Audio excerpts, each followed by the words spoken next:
Hi everyone, welcome to this interview by Core Recruitment. Thank you very much for joining us today. Core's been running this interview and webinar series now since March last year, so 11 months now. Now, 2 years ago, we started Core LGBT, and we've been doing lots of in-person events, interviews, and we really wanted to speak to some industry leaders about their experience of being LGBT within the community. And I'm really, really, really pleased to have Mike Williams along today. Now, there's a couple of reasons I'm really pleased to have Mike along. One, I've known him for about 10 years or more since his time at Malmaison, and he's always been the most upbeat, positive man ever. And the second thing being that the whole idea for Core LGBT actually came from Mike Williams, because we were out having a couple of drinks, can't quite remember where, and he was like, somebody needs to do something to get this community together. And I was like, why don't you do something? And he said, no, you go and do something. And I was like, okay. So he delegated the task to me. But anyway, there you go. So Mike, welcome, and thank you very much for the idea and the inspiration. Thanks for following up on it. That's okay, don't worry. So Mike, for those that don't know you, could you just give us a little bit about yourself, your background, your experience? Yeah. What a lot of people don't know about me is I'm a son of a butcher and a nurse. So my first job was slaughtering animals in an abattoir. And then obviously having that kind of caring and healing element of my mum when I got home. So I don't know how that's affected me in my career choice, but I'm sure it's having a place somewhere. Since then, I was a graduate for the John Lewis Partnership. So I had a really great 5 or 6 years with them. I moved then into my first training job with Forte, and learned the ropes, and moved into another hotel company where I did a long stint and had a really interesting time setting up the whole kind of HR part. And that really helped me move on to like Mal HDV for my the next part of my career. I then did another hotel company, then I did a restaurant chain, then I did consultancy with a few restaurant groups, and now I was itching to get into an international role. So I'm really enjoying my time at DELI, which is a Asian-inspired food producer, food retailer. Excellent, Mike. Thanks very much for being with us. Got to ask the question about the topic of the day and how you're dealing with COVID from maybe a personal and professional perspective. I've loved it.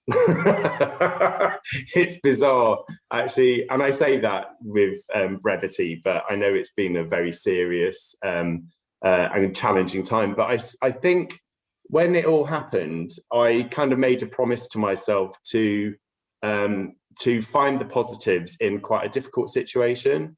I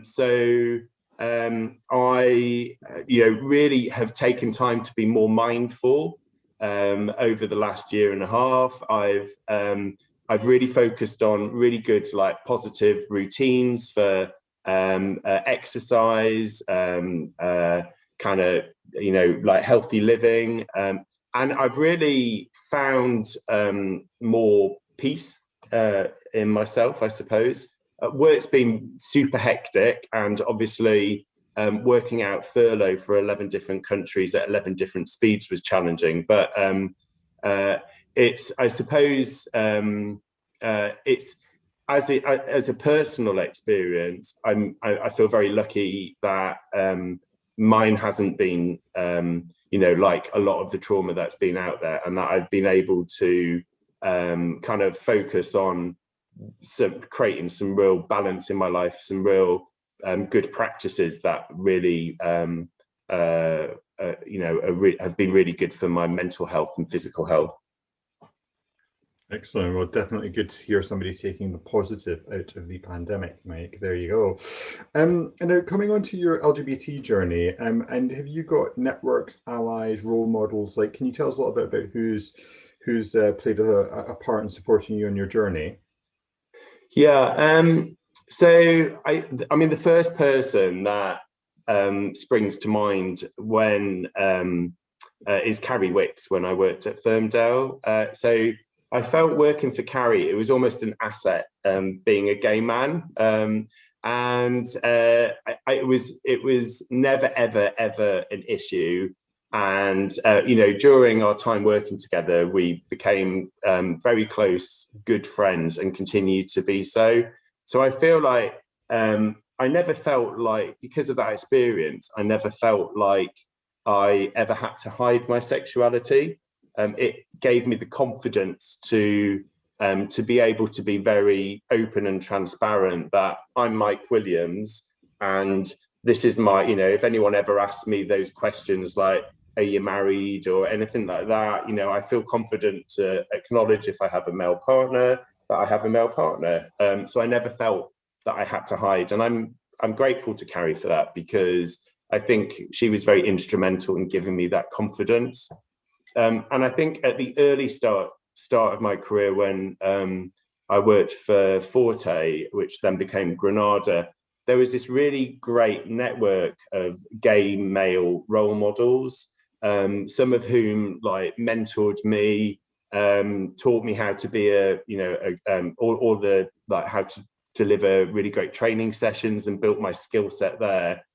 So there was a really lovely network there, actually, that also kind of like made me feel comfortable in my skin with my sexual orientation at work. And were there any groups that you've kind of been a part of, Mike?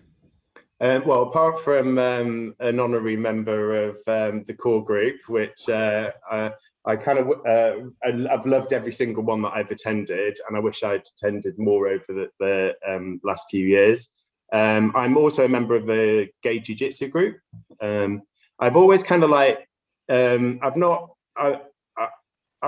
joined lots of like gay groups or LGBT groups. And I'm not sure why. I guess I've kind of like been so career focused that I've had little time for the other bits. But I really enjoyed my time in the gay jiu-jitsu group. It's kind of like it's a fantastic sport anyway, but it was a really great way of kind of building my social network. After splitting like 5 years ago with my ex-partner, so like you have to go through a period of kind of rebuilding your friends and making new friends and stuff like that. So it was really a positive experience in that sense.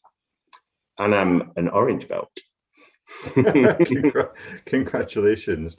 Jiu-jitsu isn't something that automatically springs to mind when you think about kind of like gay groups and that kind of side of things.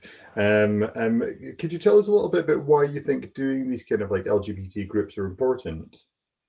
Yeah, so for me, doing like I think doing a sport like a martial art where you're I guess I felt more comfortable being in a gay group doing that. Yep. The things that I guess would spring to mind is if you're in a mixed group or a heterosexual group, the awkwardness that may come up if you're doing a close contact sport with someone who, if you're out and you're open about your sexuality, is, I guess, in my mind that I would feel awkward about that. I don't know there would be any awkwardness in the group, but that's why I think the groups, like particularly for me, jiu-jitsu gives you like a safe space to do that sort of stuff. Absolutely. And Mike, coming on to the next question, in terms of a lot of people are talking about kind of like, within LGBT kind of like community, people wanting to kind of like, get more acknowledgement and more acceptance and all of that kind of stuff. But specifically within the kind of, the gay male kind of like, subsector of LGBT, what do you think we can be doing to kind of like, promote each other a little bit more? Yeah, I think, well, I did notice in like jiu-jitsu, I feel like the gay community can be kinder to each other. I still noticed like these subdivisions of that based on body type and you know, how like people interacted, and you know, if like your physical aesthetic would have an impact on how much people would talk to you, you know, and that sort of stuff. I kind of I feel that there's more we can do as a community to like be more open-minded and to react in a more open-minded way to all different people within our community. Yeah, absolutely. I completely 100% agree. In terms of the other kind of like, you know, LGBT communities that you're involved with, you know, are there any any other ones that you've kind of been a part of, Stonewall, etc.? No, I was a buddy for the Terence Higgins job. Pardon me. Tickling my throat. I'll just have some water. Yeah, I was a buddy in the early days, when I actually in my 20s, but I think I've always, you know, like in the gay solar system, I've always had like a little foot on the side. So I've always been like one of the outer planets rather than the ones right in the heart of the whole gay solar system. I don't know why that is. I've reflected on that in like later years. I suppose, you know, like growing up in a butcher's environment, that it's quite a no nonsense masculine environment that I guess, you know, must have played a part in like what environments I was later comfortable in. So I certainly could have done more of like, I really, yeah, I'll probably do more in like gay sports. So, you know, jiu-jitsu's been closed now because of coronavirus. So, you know, maybe like a running group and stuff like that would be interesting. I'd like to get more involved in mentoring up and coming gay people around you know, what's possible career-wise, but I've done loads of searching on that and there doesn't seem to be much available. So if anyone wants a mentor, you know, I offer my services in that respect. But yeah, I've never put like both feet into that whole world, I suppose. Oh, I mean, the mentoring thing definitely makes on LinkedIn. So just drop him a line, and I'm sure he'll definitely be able to come back to you. Why do you think it's better to be yourself at work, Mike? I mean, why do you think some people who, I mean, we spoke about this a little bit offline, but there's some people who very much kind of like have their work life, they have their home life, and they're two very separate things. Why is it important to be yourself at work?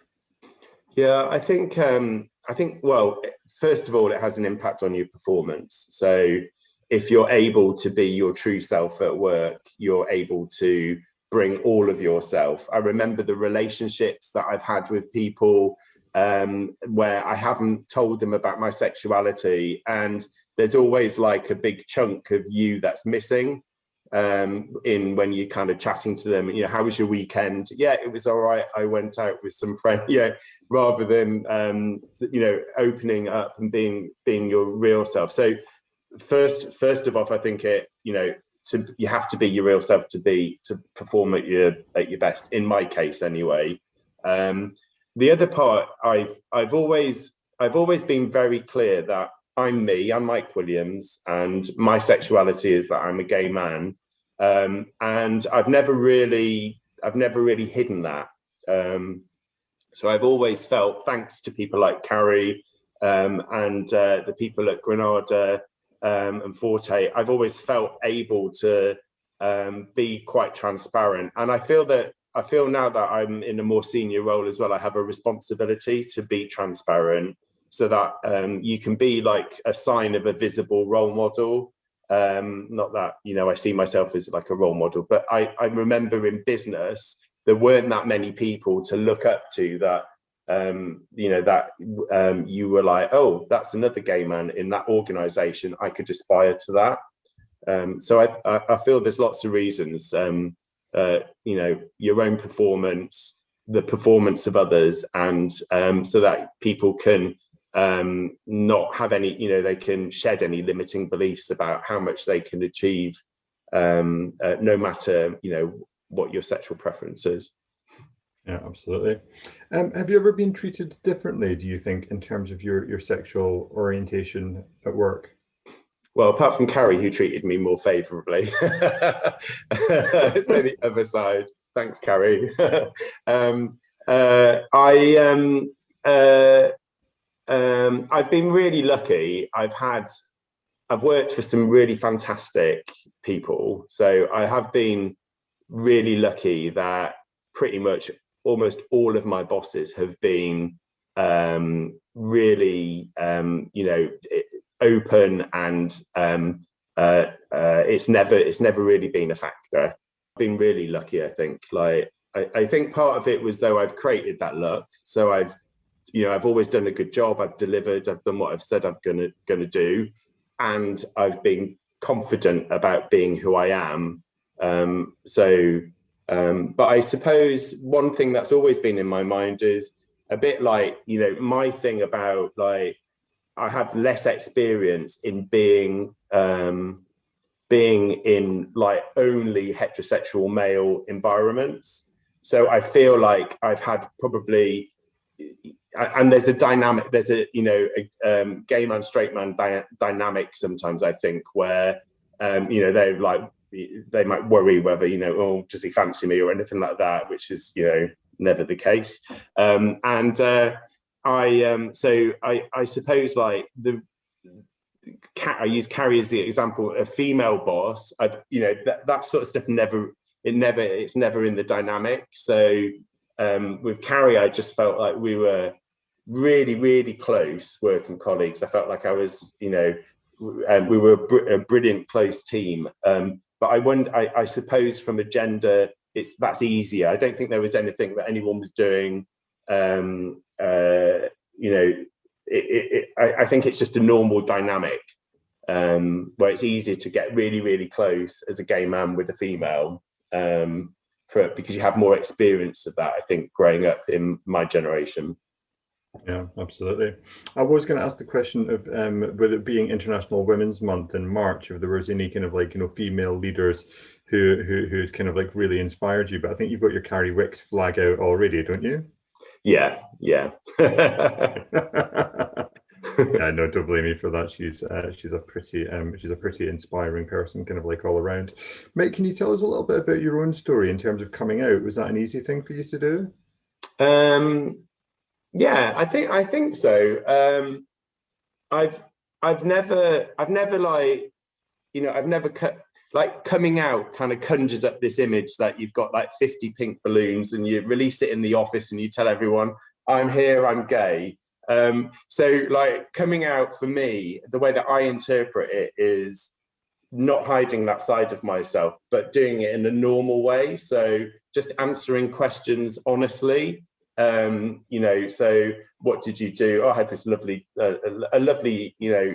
day in town with this guy. He was really interesting. It could just normalizing the responses and not feeling like before I used to say my partner or stuff like that, because I wouldn't want to state the gender to, so I think it's kind of like, for me, I've always been very sure about my identity as Mike Williams, and because my sexuality is ancillary to that.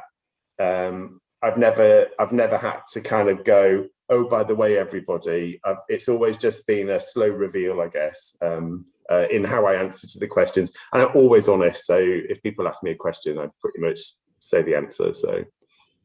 Absolutely. And from a community perspective, what more do you think, kind of like, what do you want to see? What do you think still needs to improve? Yeah, I go back to that comment about two parts really. One is around the categorization and the over focus on the aesthetic of people, as opposed to what people really have to offer. I suppose the area that's had the biggest movement has been the trans movement. TV plays a big role in kind of helping people understand different minorities, and I feel like TV's been doing its bit. But I remember even when when I was younger, like the discrimination that trans people would have from the gay community, let alone anywhere else. It was just so not understood. So I think still there's movement to make in those areas. Yeah, 100%. And Mike, if you could write yourself a little letter or go back and whisper in the ear of your kind of teenage self, I mean, I don't know if you take a blind bit of notice of it, you won't do it all the same anyway, but if you could go back and give yourself kind of like, a couple of pieces of advice that might stop you running into some walls, what would they be? Well, I had quite a tough childhood, I guess. I mean, I suppose a lot of people feel that they have that, but I was bullied quite a lot in school for being a bit overweight and gay. So I'm coming from quite a quite a staunch Welsh traditional background. Kind of like the acceptance originally around my sexuality wasn't really there from my parents, even though like it's in a really good place now. So the advice I give to myself is around the impact that that kind of like isolation, I suppose, that and like living a lot with fear and anxiety as a young guy trying to understand his sexuality is a life, that has a lifelong impact. So I've had to do quite a bit of work on managing my anxiety. I've had issues with, I have a generalized anxiety disorder, so I've done a lot of work to understand where that came from. And I know that statistically gay men or people who from the LGBTQ community growing up, are more likely to have some form of mental ill health as a consequence of some of the experiences that you have later on. So my letter would say, it would kind of like learn about the impact that your experiences early on in life have, and open that box earlier than I did to understand, because I was my drive in work, I think, was very much channeled from this kind of fear of being excluded, which is what was happening when I was a kid in school. Wow. I mean, anxiety is kind of like, and thank you very much for speaking about it. I think it's really brave of you, but was such a taboo subject, and now it's kind of like really coming to the forefront for kind of lots of people, especially through the pandemic. As an employer, as a person, what do you think we can do to normalize this a little bit more? Because surely a lot of it is just people need to acknowledge it and do more about it, right? Yeah, I think there's a lot of lack of understanding still around like mental health. I mean, at DELI, we've done a lot of really great stuff. I'm really proud of the work that we've done. We've set up mental health first aiders in every country. They've all had like comprehensive training.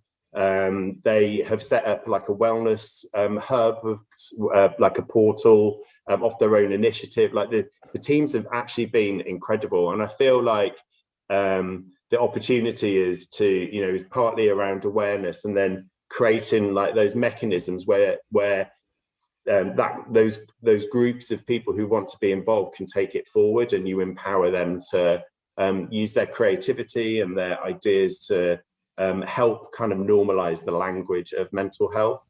I thought Nando's have done some brilliant stuff as well. It's something that they had done an awful lot of work from the time that I had with at Nando's, and it was fantastic. Like the absolute, I mean, it's an amazing company anyway, but the real like heavy lifting that they did around like mental health and mental well-being was incredible. Absolutely. It feels a little bit like what it is to be an employer. The whole definition is changing a little bit at the moment in Yeah. terms of that side of things, and it's such a good thing to acknowledge, because it's kind of like people aren't just looking for kind of like a wage and somewhere to go every day. There's a whole other part which is kind of like being wrapped around that, which raises all of these other I wouldn't say issues, challenges. Yeah, I think as an employer, you're responsible for more of the person. So, you know, that's before you were like responsible for the part of the person that turns up and does the job. I think great employers see their responsibility as more wide than that, and that you have more responsibility for the whole person, not just the piece of the person that arrives at work. Excellent. Mike, thank you very much for taking the time to talk to us today. Thank you very much for the idea initially for Core LGBT. I can definitely put that feather in your cap. We'll come back and make you president one day when we're kind of like, it's a proper big organization. Oh, you like that, don't you? Yeah. Yeah, great. And I hope you manage to get out soon and do a bit more jiu-jitsu. I can't even say that properly, but there you go. Thanks for taking the time. Cheers, Mike. Cheers. Bye.